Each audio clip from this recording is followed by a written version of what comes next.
We're back with the Ron and Fez show. Hard Knock Life Crazy Jen is in the studio with us. Hey. Both Fez and Jen tend to take the hardships of their youth and blow them way out of proportion. Now, Fez, you've heard about Jen's life. You think your childhood worse than her? Yes, definitely. You've heard about Fez's childhood. You think yours is worse? Yeah, cakewalk. All right, let me ask you this, and I want both of you to be totally honest. Hands up, swearing to God, before we start this. Right hand up, okay? Oh, sorry. I was never allowed in the Girl Scouts. It doesn't mean that you don't realize. That isn't because of your parents. Yes, it is. All right. I want you to both think for a moment and tell me what your first awful memory is. The earliest bad memory that you possibly have. So just take a moment, think back as young as you can remember, and give me that first bad memory. It had to happen to me, or did I have to be there? No, it had to happen to you. I don't want you to... Cain killing Abel. Yeah. Since we're talking about your lives... So, Fuzzy, she could have brain damage. So you're going to lose she's suffering from some kind of brain damage. When she got hit by the frying pan, like Yosemite Sam. Yes. And shoes, too. I only want your childhood, no one else's. Okay. Since both you claim that you had the worst childhood of anybody on the show. All right, do you think you're ready, Jen? Oh, yeah, I'm ready. All right, you go first, Jen. What's your first really bad memory? And be honest. My first one was I was like 4 or 5. Yeah. And instead of going the regular, like, toy shopping like your father would take you, my pop would take me to the dump. And he would let me pick out anything I wanted through heaps of garbage. And so you would go to, like, the city dump, I would go to the landfill, and then find your toys there. That's where I would find my toys. And we lived out in the country, so he'd get me some snapping turtles, and they bit me all the time. All right. You didn't find a snapping turtle in the dump. Did you take toys out of it, though? I did. I got some baby dolls with no heads and... All right. So Jen went trash picking. Fez, your first really bad memory. First really bad memory, I was probably about the same age, 4 or 5. Yeah. Getting off the school bus with my brother Corky and my sister and walking up to the house and seeing all of my toys thrown out in the front yard. Toys, clothes, everything thrown out in the front yard. And what was the reason?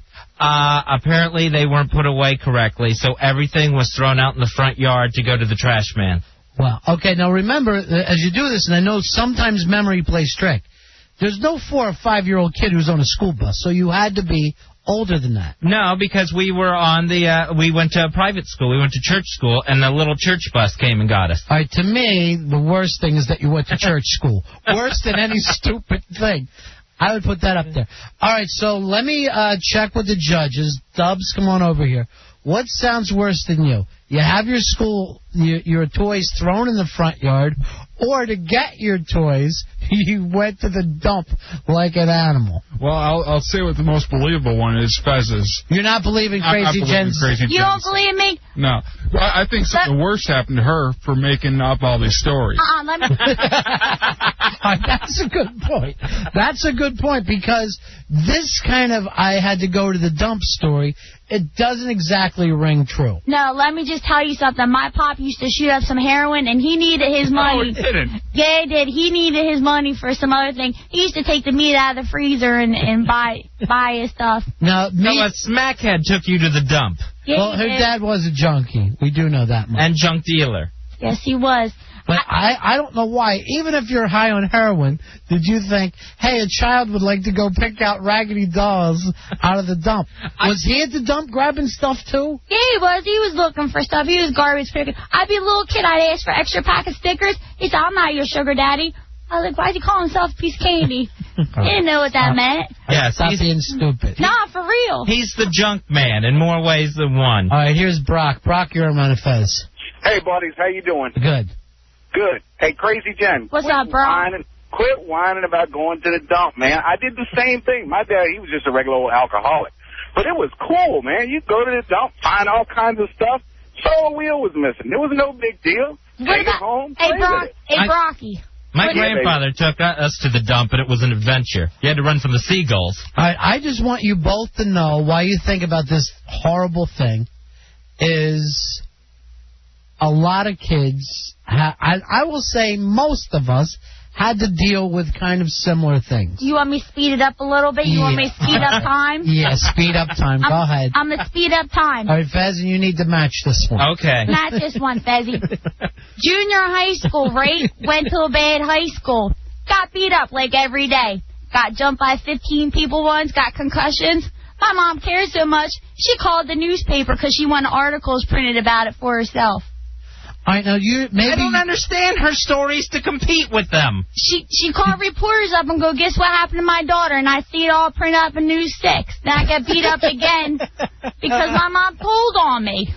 All right, Fez, you have the cane pole story. You want to tell that? Yeah, the cane pole gang, where I was walking home from getting a Slurpee.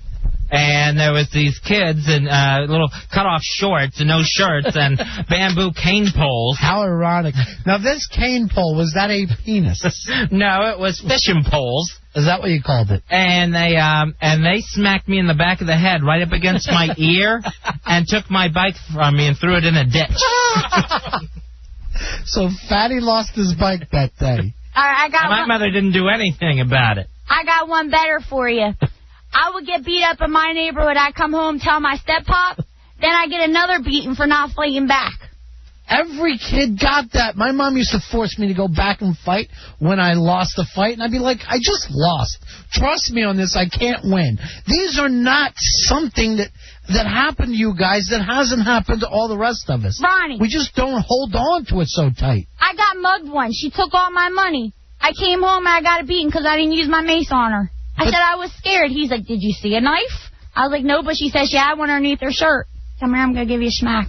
All right, so she definitely was a worse economic and a worse neighborhood than you. You did not. You only have the famous cane pole thing. The cane pole gang. Where they threw Fatty's bike away. So when it comes to economics, yes, I think Crazy Jen wins on that. Yeah. Yours is more centered around an authority figure, Fez, that scared you. Yes, and the mother that would, scare the living hell out of me every day, screaming at me. And I was scared to death of her. You want me to tell you the authority figure story there? No, hold on for a second. You had your time. Oh, you had your time. But, Fezzy, all of our parents screamed at us. All of our parents smacked us. We just don't hold on to it anymore. I was scared to death of my mother. I was frightened to no end. And the woman actually told me if I told anyone about her hitting me, she was going to leave.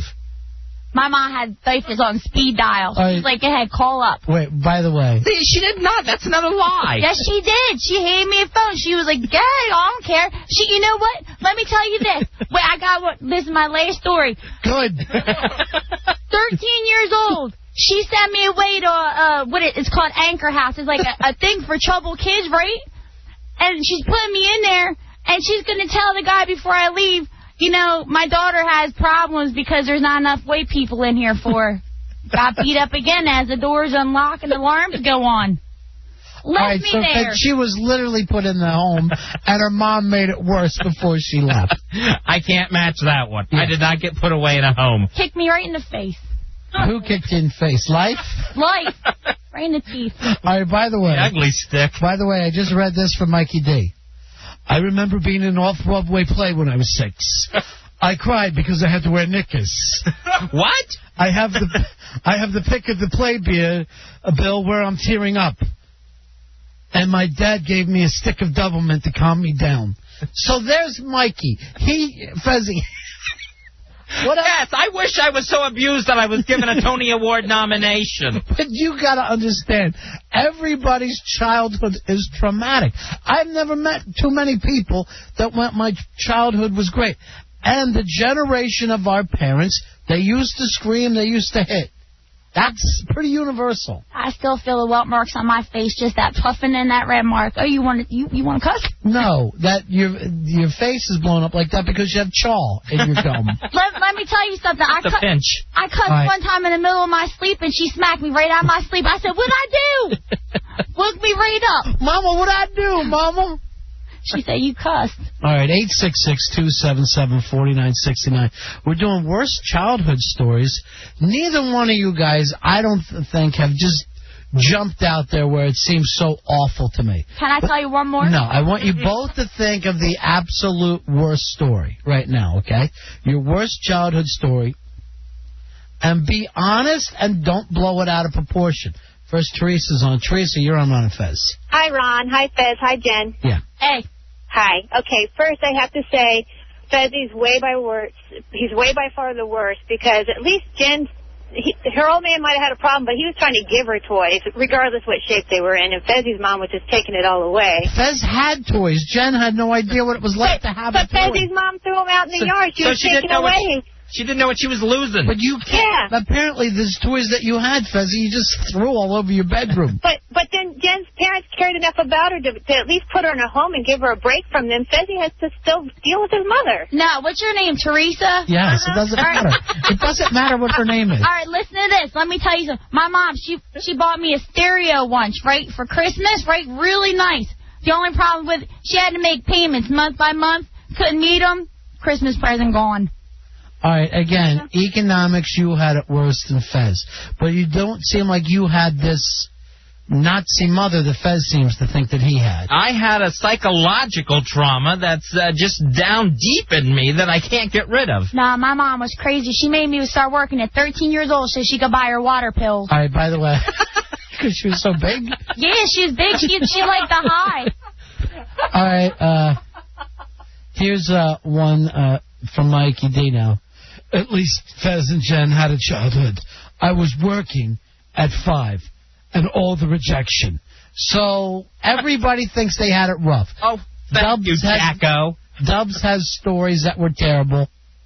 Well, everybody says the worse than being hated is being indifferent. At least your parents, acknowledge. Yeah. And that's the big thing. I mean, my parents got divorced. I moved out at 15. No one cared.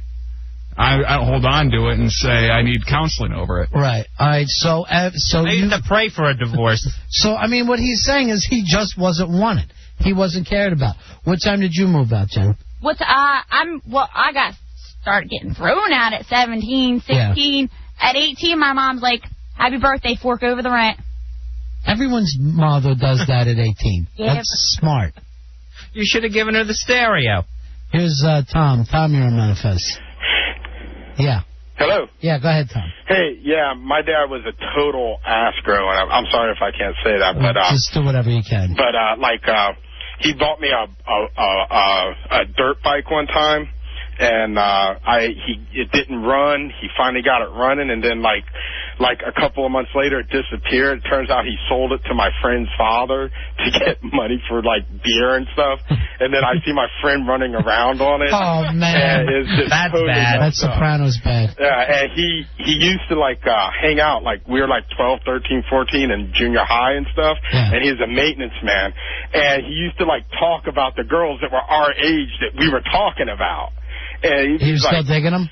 Yeah, and I'm just damn, go away. I like hanging out with my buddies, at the bus stop and stuff. He wanted to come around and talk junior high trim with you and your friends. Yeah, and that's he'd bad. eat sardines out of a can, in front of people. He's this big beer belly hanging over his big buckle and stuff. All right, so you had a fat dad. I understand. That's a rough one. All right, 866-277-4969. Now, I want both you guys to work on your worst possible memory. This is the one I want you guys to hit out of the park for us. Mike, you're on Ron and Fez. Hey, these guys, they had a nice little thing.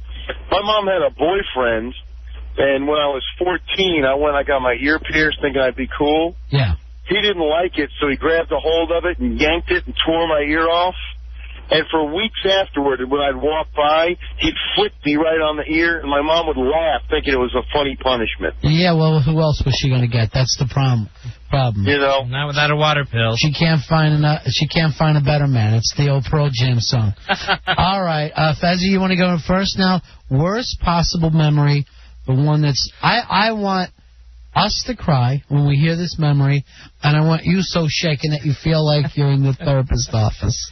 The scariest, worst moment I can remember. I don't know what set her off. I honestly don't. But my mother used to have this big, giant metal spoon that you would, like, stir a pot with, that she hit us with. And she went nuts one afternoon. I think it was like a Saturday afternoon or Sunday afternoon. And she went after me and my little brother and my sister. And my sister tried to get my little brother out of the house so he wouldn't get hit anymore. And she chased him outside and started just beating my sister with this metal spoon in front of the entire neighborhood. And I remember watching this out the window, and I was freaking out. I was losing it, and I knew I wasn't supposed to tell anyone that my mother smacks people, but it goes on out in the front yard. My dad was in his bedroom asleep. I went running in there. I pretty much dove on him and said, "You got to come quick. Mom's killing everybody." Much like I call you, Ronnie, whenever I see a news special report. I had to drag him out of bed. Once he got out there and he said, "What in the world's going on?" She immediately stopped. She starts crying, acting like the kids had done something wrong, and she was going nuts. And he yelled at us and turned around and went right back to bed. And he knew what happened and let this entire thing just go. He was part of the cover-up. He was part of the cover-up. And that's the worst one I remember. That's pretty sad. Now, before you get into it... I'll tell you my story. All right, we're going... Okay, go ahead. All right. My step-pop, it wasn't even my pop. My step-pop had a little drinking problem, right? So I was a little kid, my sister, little baby sister, even smaller, thought it would be funny to cover himself in ketchup and stumble in the house screaming with a knife underneath his arm, thinking he's stabbed. Me and he's come stumbling. My sister's hiding in the closet and crying, and I'm on top of him trying to pull the knife out. It's horrible. So you thought it was a man... Yes, he did. Now, that's psychological abuse, Fezzy, where the kids thought a murder was taking place in their house, and it was just a drunk man playing around with a knife. You're 5. And ketchup. You're 5, and he's going, help me, get it out, get it out. And I'm pulling, I'm trying to get it out, Mom. Now, was it a nice, first of all, for you? Not only did I get hit in the neighborhood, every kid I knew in the neighborhood I saw get hit by their parents. I don't know one parent that didn't smack kids in front of all of us, so that's no big deal. And yours, Jen, is just fun hijinks. The man made a movie come to life, and you should have enjoyed it. Maybe if it was Halloween, but it was Easter. Leonardo, you're on Ron and Fez. Should have been a rabbit. Hey. Yeah. Sounds like Fez's dad was asleep all the time. My mom was doing the disciplining. And so Mom looks like the bad guy. I was hitting my kids with a spoon today. He was always asleep or not home during the discipline. But she had to be both mother and father to you. You should look at this woman, Fez, like she's a hero. She had to play both roles and apparently did a wonderful job. A hero. I look at her as the Terminator. That's about it. Hasta la vista, baby. Hasta la vista. My judgment is you both had wonderful lives, and you should be happy with it. If you met my mother, you'd change your mind real quick. We've talked to your mom. Yeah, she's nutty, isn't she? She seems very nice to me. Mm. But I'll also say the very same thing about Fez's mom. Oh, she loves you. Oh, the act she puts on in front of you. You know what? Grab a steel spoon today, Mrs. W., and I'll drop you right there. I'll drop you in your tracks. That's what you needed to do, Fez. You got to be able to. You got to turn her first day. It's a little late now. All right. We got to take a break here. I think both of you are just big babies, and you had a wonderful, wonderful childhood. So, to me, you both lose. I was the dump. You got to eat the dump. You got to stay. I've heard all the stories. The metal spoon. I've heard all of your stories. The garbage can. Babies with no heads. Toys out in the yard. I was the stinky kid. Oh, were you? Yes. I was the fat one. I was was fat, too, and my mom used to come in and wash off the makeup on my face. I'm sorry, Stinky. Stinky, I want you and Fatty to forget about what happened to you. You're all grown up now, and you both made it. The fat kids wouldn't even talk to me. You know what? Let me tell you. All right. What, water pills? Can I just tell you one more thing? Go ahead. One time I went to Catholic school, for a little time, and none of the kids liked me because I was a stinky kid. And you know those little boxes that you made with the Indian and stuff? What boxes with an Indian? You know how, like, the little models you make, you know? The Indian in the cupboard? Well, in this little box, you had to make, like, an Indian replica stuff. And I purposely didn't put my name on it because I knew nobody liked me. And all the kids were like, that's real nice. Whose is that? And they just found me out, and they're like, oh, that stinks. Oh. See? Worst childhood. Are you finding a common denominator? Catholic school, regular school, reformed school. None of it worked. Nobody cared for you. That's why I got my GED. But now look, you got buddies, and you should be happy. I know, because I'm not stinky anymore. You got Dubs, you got Fez. Yeah. I love Fezzy. Sure, I know you do. All right, Hard Knocks. How come you never make me an Indian diorama? Because you make fun of me. We're going to take a break. We'll be right back. It's the Ron and Fez Show.